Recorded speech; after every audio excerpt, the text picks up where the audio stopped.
Bismillahirrahmanirrahim. Assalamualaikum warahmatullahi wabarakatuh. Sahabat Latazan yang dimuliakan Allah, pada kali ini saya akan membagikan sebuah kisah tentang Umair bin Sa'ad. Umair bin Sa'ad menangisi dirinya, Umar bin Khattab. Dalam masa belianya, bocah bernama Umar bin Sa'ad al-Ansori telah merasakan hidup sebagai yatim dan orang miskin sejak kecilnya. Ayahnya telah kembali ke pangkuan Tuhan tanpa meninggalkan harta atau orang yang akan membiayainya. Namun ibunya berhasil untuk menikah lagi dengan seorang hartawan dari suku Aus yang dikenal dengan Al-Julas bin Suwaid. Pria ini kemudian menanggung biaya hidup Umar dan menjadikan ia sebagai anggota keluarga. Umar merasakan kebaikan, asuhan, dan perasaan lembut yang dimiliki Al-Julas sehingga membuatnya terlupa bahwa dia adalah seorang yatim. Umar mencintai Al-Julas seperti ayahnya sendiri, sebagaimana Al-Julas mencintai Umar seperti layaknya seorang anaknya.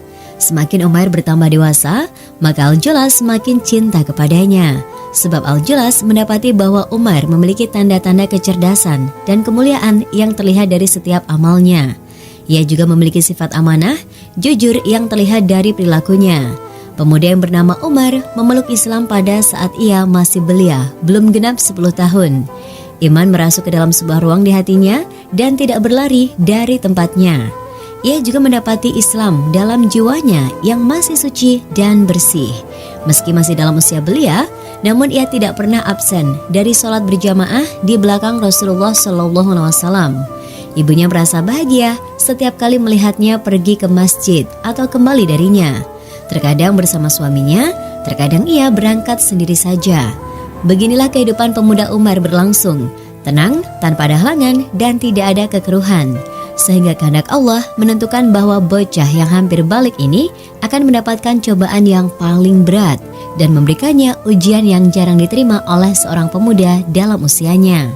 Pada tahun 9 Hijriah, Rasulullah SAW mengumumkan niatnya untuk menyerang Romawi di Tabuk. Beliau memerintahkan kaum muslimin untuk bersiap-siap. Kebiasaan Rasulullah SAW adalah jika beliau hendak melakukan perang, beliau tidak akan menceritakannya. Manusia menduga bahwa Rasulullah SAW akan menuju suatu arah yang sebenarnya bukan itu yang dimaksud. Kecuali dalam perang Tabuk. Dalam perang ini, Rasulullah menceritakan niatnya kepada seluruh manusia karena jauhnya jarak, beratnya penderitaan, dan kuatnya musuh agar manusia semuanya mengerti akan tugas mereka, agar mereka dapat mempersiapkan dengan baik tugas ini. Meskipun musim panas telah datang, cuaca panas terik terasa, buah-buahan telah masak, bayangan telah sempurna, dan jiwa manusia menjadi malas dan tak mau bergerak. Meski demikian, kaum muslimin memenuhi seruan Nabi mereka dan langsung bersiap-siap. Namun sebagian kaum munafikin membuat tekad kaum muslimin melemah, membuat mereka ragu dan menjelek-jelekan Rasulullah SAW dan mengucapkan kata-kata yang dapat menjerumuskan mereka dalam kekufuran. Pada suatu hari ketika pasukan muslim akan berangkat, pemuda yang bernama Umar bin Sa'ad kembali ke rumahnya setelah menyelesaikan sholat di masjid. Hatinya dipenuhi dengan sekumpulan kisah menarik dari pengorbanan kaum muslimin yang ia lihat dengan matanya dan ia dengar lewat telinganya. Ia melihat para wanita kaum Muhajirin dan Ansor yang datang menghadap Rasulullah, lalu melepaskan dan memberikan perhiasan mereka kepada Rasulullah untuk membayar biaya pasukan yang berperang di jalan Allah SWT. Dan ia melihat dengan mata kepalanya bahwa Utsman bin Affan membawa sebuah kantung yang berisikan 1000 dinar emas dan diberikan kepada Nabi SAW. Ia menyaksikan Abdurrahman bin Auf membawa di atas lehernya 100 auqiyah dari emas dan diberikan kepada Rasulullah SAW. Bahkan ia juga melihat seorang pria yang menjual kudanya untuk dibelikan pedang sehingga ia dapat berjuang di jalan Allah SWT. Maka Umar bin Sa'id menjadi amat kagum dengan peristiwa tersebut dan ia merasa aneh mengapa Al-Julas tidak bersegera untuk siap dan berangkat bersama Rasulullah SAW dan mengapa ia terlambat memberikan bantuan padahal ia adalah orang yang mampu dan memiliki keluasan. Maka Umar berusaha untuk membangkitkan semangat Al-Julas dan memotivasinya. Umar menceritakan kisah tentang apa yang telah ia lihat dan ia dengar, khususnya kisah beberapa orang muslimin yang datang menghadap Rasulullah SAW dan meminta beliau agar mengizinkan mereka untuk bergabung dengan pasukan muslimin berjihad di jalan Allah. Namun Rasul menolak permintaan mereka sebab mereka tidak memiliki kendaraan yang dapat membawa mereka ke sana. Maka orang-orang tadi kembali dengan mata berlinang karena merasa sedih sebab mereka tidak menemukan harta yang dapat mewujudkan keinginan mereka untuk berjihad dan mewujudkan impian mereka untuk mendapatkan kesyahidan. Akan tetapi Al-Julas setelah ia mendengarkan pembicaraan Umar, maka meluncurlah dari mulut Al-Julas yang membuat heran Umar saat Umar mendengarnya mengucapkan, "Jika Muhammad benar sebagaimana pengakuannya bahwa dia adalah seorang nabi, bila demikian, maka kita adalah lebih buruk dari keledai." Umar kaget dengan apa yang baru saja ia dengar. Ia tidak pernah mendengar bahwa seseorang yang berakal dan dewasa seperti Al-Julas keluar dari mulutnya kalimat yang dapat mengeluarkan orang yang mengucapkannya dari keimanan dengan serta-merta dan memasukkannya dalam kekafiran. Sebagaimana alat hitung canggih dapat menyelesaikan setiap permasalahan yang dilontarkan kepadanya, maka akal Umar bin Sa'ad berpikir segera untuk mengerjakan apa yang semestinya ia lakukan. Ia menduga bahwa berdiam diri dari apa yang dikatakan Al-Julas lalu menutupinya adalah sebab pengkhianatan kepada Allah dan Rasul-Nya. Juga dapat mencelakai Islam sebagaimana yang sering dilakukan oleh kaum munafik. Ia juga mengira bahwa mengumumkan kepada orang lain apa yang ia dengar dari Al-Julas adalah merupakan kedurhakaan dirinya kepada orang yang telah menjadi seperti ayah baginya dan membalas air susu dengan air tuba. Al-Julaslah yang telah memelihara dia yang tadinya hanyalah seorang yatim. Ia telah mencukupkan kebutuhan dirinya dari kefakiran dan menggantikan posisi ayahnya. Tiada lain bagi bocah ini haruslah memilih mana yang paling manis dari dua pilihan pahit. Sesegera mungkin Umar memilih. Ia menatap Al-Julas sambil berkata, "Demi Allah ya Julas, tidak ada orang yang lebih aku cintai setelah Muhammad bin Abdullah selain kamu. Engkau adalah orang yang aku sayangi. Engkau adalah orang yang paling mencintaiku. Namun engkau telah mengucapkan kalimat yang bila aku ceritakan kepada orang lain, maka aku sudah membuatmu sulit. Namun jika aku sembunyikan, itu berarti aku telah mengkhianati amanahku dan aku sama saja telah mencelakakan agama dan diriku. Aku bertekad untuk datang menghadap Rasulullah SAW dan menceritakan apa yang telah kau katakan. Sadarilah apa yang telah kau lakukan." Pemuda Umar bin Sa'ad berangkat ke masjid dan menceritakan kepada Rasulullah SAW apa yang ia dengar dari Al-Julas bin Suaid. Maka Rasulullah SAW meminta Umar tinggal bersamanya dan beliau mengirim salah seorang sahabatnya untuk memanggil Al-Julas. Tidak berselang lama, maka datanglah Al-Julas kemudian. Ia memberikan salam kepada Rasulullah lalu duduk di hadapan Rasulullah SAW. Rasulullah bertanya kepada Al-Julas, "Ucapan apa yang kau katakan dan didengar oleh Umar bin Sa'ad?" Rasul menyebutkan seperti apa yang telah ia ucapkan. Al-Julas lalu berkata, "Dia telah berbohong tentangku dan telah membuat-buatnya, ya Rasulullah. Aku tidak pernah mengucapkan hal itu." Maka para sahabat memandangi Al-Julas dan Umar bin Sa'ad, seolah mereka ingin melihat dari roman wajah keduanya apa yang tersimpan di dalam dada. Mereka lalu saling berbisik. Salah seorang yang memiliki penyakit di hatinya berkata, "Ini adalah pemuda yang durhaka. Ia mau membalas kebaikan orang yang mengasuhnya dengan keburukan." Salah seorang lagi mengatakan, "Malah anak ini tumbuh dalam ketaatan kepada Allah." Raut mukanya menggambarkan hal itu. Rasulullah memandang Umar.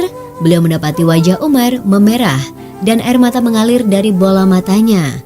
Air mata tersebut menetes di pipi dan dadanya dan ia berdoa, "Ya Allah, turunkanlah bukti kepada nabimu apa yang telah aku ceritakan kepadanya. Ya Allah, turunkanlah bukti kepada nabimu apa yang telah aku ceritakan kepadanya." Maka berdirilah Al-Julas sambil berkata, "Apa yang aku ceritakan kepadamu adalah benar ya Rasulullah. Jika engkau berkenan, kami akan bersumpah di hadapanmu. Aku bersumpah kepada Allah bahwa aku tidak mengatakan seperti apa yang disampaikan Umar kepadamu." Al-Julas tidak berhenti mengucapkan sumpahnya sehingga mata manusia tertuju kepada Umar bin Sa'ad, sehingga Rasulullah terdiam. Para sahabat tahu bahwa ini pertanda turunnya wahyu. Mereka berdiri tak bergeming, tidak satupun yang bergerak. Mereka membeku dan pandangan mereka tertuju kepada Nabi SAW. Saat itu baru muncul rona ketakutan dan malu di wajah Al-Julas. Muncullah kemenangan pada Umar. Semua orang merasakan itu sehingga Rasulullah SAW siuman lagi. Beliau lalu membaca, "Mereka, orang-orang munafik itu, bersumpah dengan nama Allah bahwa mereka tidak mengatakan sesuatu yang menyakitimu. Sesungguhnya mereka telah mengucapkan perkataan kekafiran dan telah menjadi kafir sesudah Islam dan menginginkan apa yang mereka tidak dapat mencapainya. Dan mereka tidak mencela Allah dan Rasul-Nya kecuali karena Allah dan Rasul-Nya telah melimpahkan karunia-Nya kepada mereka. Maka jika mereka bertaubat, itu adalah lebih baik bagi mereka. Dan jika mereka berpaling, niscaya Allah akan mengazab mereka dengan azab yang pedih di dunia dan di akhirat. Dan mereka sekali-kali tidak mempunyai pelindung dan tiada pula penolong di muka bumi. Surat At-Taubah 9 ayat 74. Al-Julas gemetar ketakutan usai mendengar ayat tersebut. Hampir saja lisannya terlilit karena takut.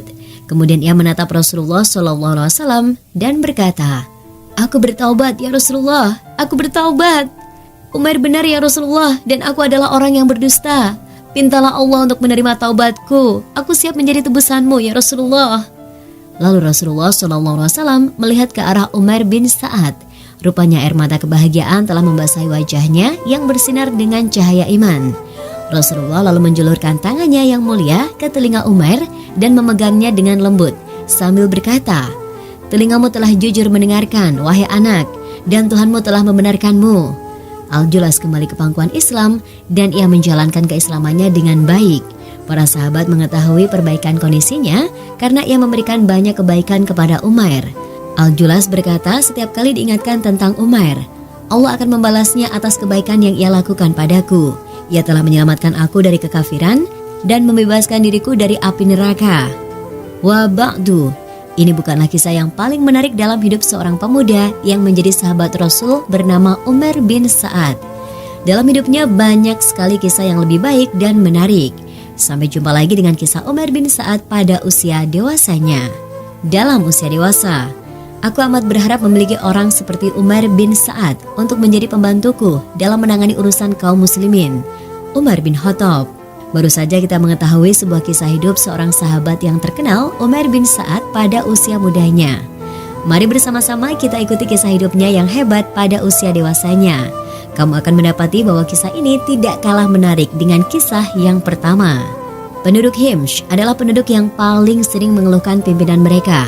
Tidak ada seorang wali yang datang kepada mereka, kecuali mereka mendapati para diri wali tersebut banyak sekali aib dan dosa yang ia lakukan, dan mereka akan melaporkan hal itu kepada Khalifatul Muslimin.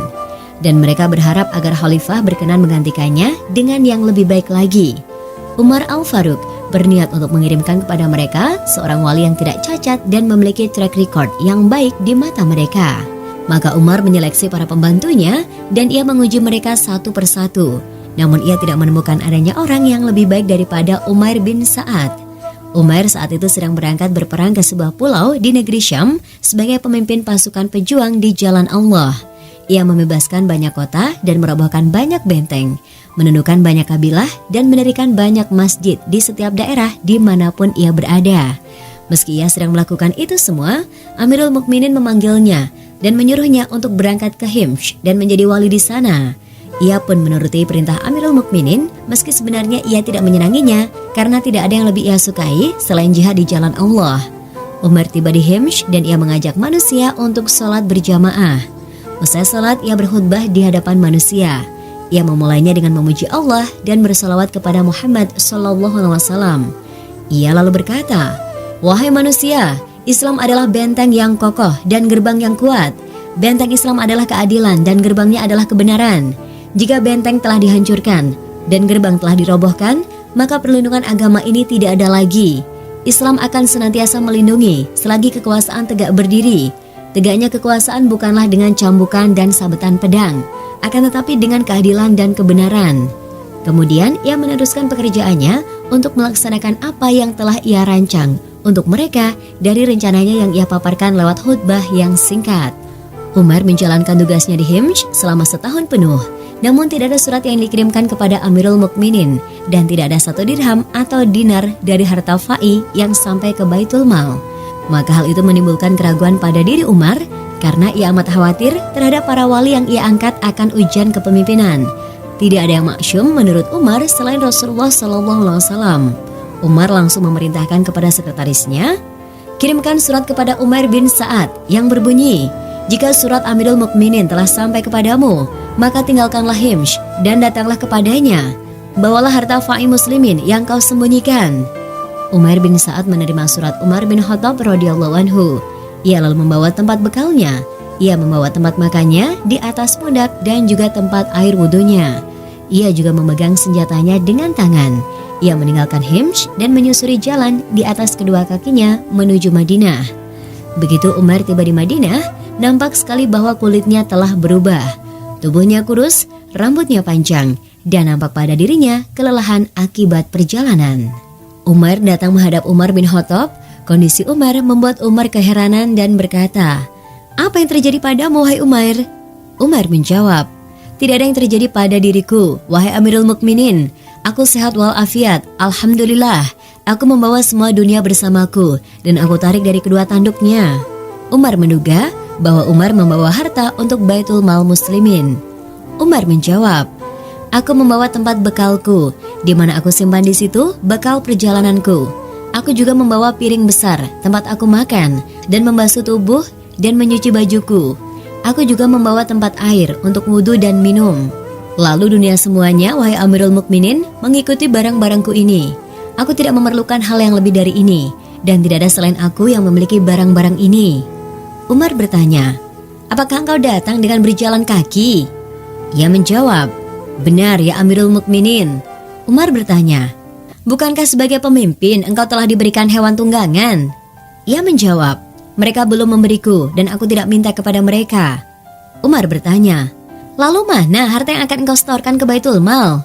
Ia menjawab, "Aku tidak membawa apapun." Umar bertanya, "Mengapa demikian?" Ia menjawab, "Begitu aku sampai di Himsh, aku mengumpulkan para penduduknya yang solih. Aku menunjuk mereka sebagai pengumpul fa'i dari para penduduk.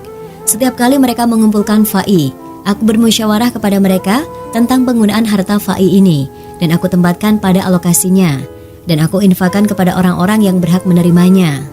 Umar lalu berkata kepada sekretarisnya, "Perbaharuilah perjanjian untuk Umar agar menjadi wali di daerah Himsh." Umar berkata, "Jangan, itulah yang tidak aku inginkan. Aku tidak akan bekerja untukmu dan tidak untuk orang setelahmu, ya Amirul Mukminin." Lalu Umar meminta izin untuk pergi ke suatu kampung di ujung Madinah, di mana keluarganya berada. Maka Umar pun mengizinkannya. Tidak lama Umar pergi menuju kampungnya. Umar berniat untuk menguji sahabatnya ini dan menguji kepercayaannya. Ia berkata kepada salah seorang kepercayaannya yang bernama Al-Harits, "Susulah Umar bin Sa'ad, wahai Al-Harits. Singgahlah di rumahnya seolah engkau bertamu. Jika engkau menemukan tanda-tanda kemakmuran pada dirinya, maka kembalilah. Jika engkau melihatnya dalam kondisi amat sulit, maka berikanlah dinar-dinar ini." Lalu Umar memberikan sekantung uang yang berisikan 100 dinar. Al-Harits berangkat hingga tiba di kampung Umar bin Sa'ad. Ia bertanya di mana alamatnya, lalu ia ditunjukkan oleh seseorang. Saat Al-Harits menjumpainya, ia berkata, "Assalamualaikum warahmatullahi." Umar menjawab, "Waalaikumsalam warahmatullahi wabarakatuh. Dari mana engkau datang?" Al-Harits menjawab, "Dari Madinah." Umar bertanya, "Bagaimana kondisi muslimin di sana saat kau meninggalkan mereka?" Al-Harits menjawab, "Mereka baik-baik saja." Umar bertanya, "Bagaimana kabar Amirul Mukminin?" Al-Harits menjawab, "Ia sehat dan solih." Umar bertanya, "Bukankah ia menegakkan hukum hudud?" Al-Harits menjawab, "Benar, ia pernah mendera anaknya yang melakukan dosa keji." Umar berkata, "Ya Allah, tolonglah Umar. Yang aku ketahui tentangnya adalah bahwa ia adalah orang yang amat mencintaimu." Al-Harits menjadi tamu Umar bin Sa'ad selama 3 malam. Setiap malam Umar menghidangkan sepotong roti gandum. Pada hari ketiga, ada seorang dari kaum Umar berkata kepada Al-Harits, "Engkau telah merepotkan Umar dan keluarganya. Mereka tidak memiliki apapun kecuali roti gandum yang mereka berikan kepadamu, meski mereka sendiri tidak memakannya. Kelaparan telah mengancam hidup mereka. Jika kau berkenan, menginaplah di tempatku." Saat itu Al-Harits mengeluarkan kantung dinar dan memberikannya kepada Umar. Umar bertanya, "Apa ini?" Al-Harits menjawab, "Itu dikirimkan untukmu oleh Amirul Mukminin."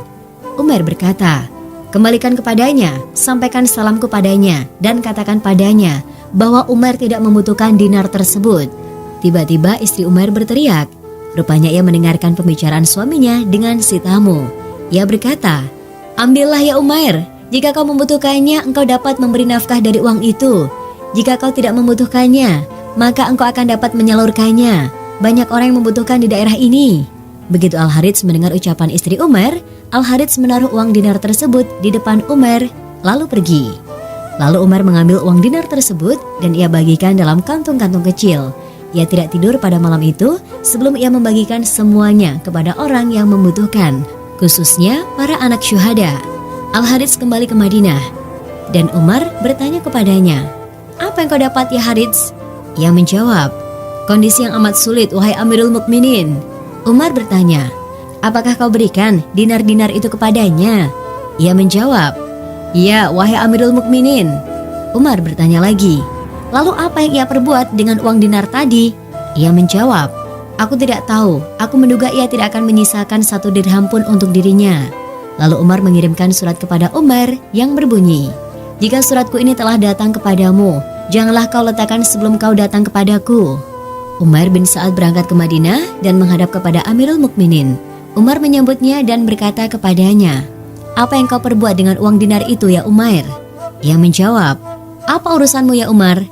Umar berkata, "Aku berkeras untuk mengetahui apa yang telah kau lakukan dengan uang dinar itu." Ia menjawab, "Aku telah menabungnya untuk diriku agar ia bermanfaat bagiku di hari tiada harta dan keturunan yang akan memberi manfaat." Maka meneteslah air mata Umar. Ia berkata, "Aku bersaksi bahwa engkau adalah termasuk orang yang mengutamakan orang lain atas diri mereka sendiri, sekalipun mereka memerlukan apa yang mereka berikan itu." Kemudian Umar memerintahkan agar Umar diberi makan dan 2 helai baju. Umar berkata, "Kami tidak memerlukan makanan, wahai Amirul Mukminin. Aku telah menyisakan 2 syok gandum buat keluargaku. Jika 2 syok tadi habis, maka Allah SWT akan memberikan rezeki lagi kepada kami. Sedangkan baju akan aku ambil untuk Ummu Fulan." Maksudnya adalah istrinya. Bajunya sudah rusak dan hampir saja ia telanjang. Tidak lama berselang setelah perjumpaan itu antara Umar Al-Faruq dan sahabatnya, sehingga Allah SWT mengizinkan Umar bin Sa'ad untuk menyusul Nabi dan kekasihnya Muhammad bin Abdullah SAW setelah kerinduan yang lama ia simpan untuk berjumpa dengannya. Umar berangkat menyusuri jalan akhirat dengan meninggalkan dirinya. Ia berjalan dengan langkah pasti. Ia tidak merasa terbebani dengan segala macam permasalahan dunia, dan punggungnya tidak dibebani dengan hiruk-pikuk dunia. Tidak ada yang ia bawa selain cahaya, petunjuk, wara' dan takwa. Saat Umar Al-Faruq bertakziah, wajahnya diliputi dengan kesedihan dan duka menghiasi hatinya. Ia berkata, "Aku amat berharap memiliki orang seperti Umar bin Sa'ad untuk menjadi pembantuku dalam menangani urusan kaum muslimin." Semoga Allah meridhai Umar bin Sa'ad. Dia adalah seorang tauladan yang harus ditiru dari sekian banyak orang. Ia juga merupakan seorang murid yang istimewa dalam asuhan Rasulullah Muhammad bin Abdullah SAW. Dan demikianlah kisah kali ini. Semoga bisa bermanfaat bagi kita semua. Amin. Allahumma amin. Sekian, wassalamualaikum warahmatullahi wabarakatuh.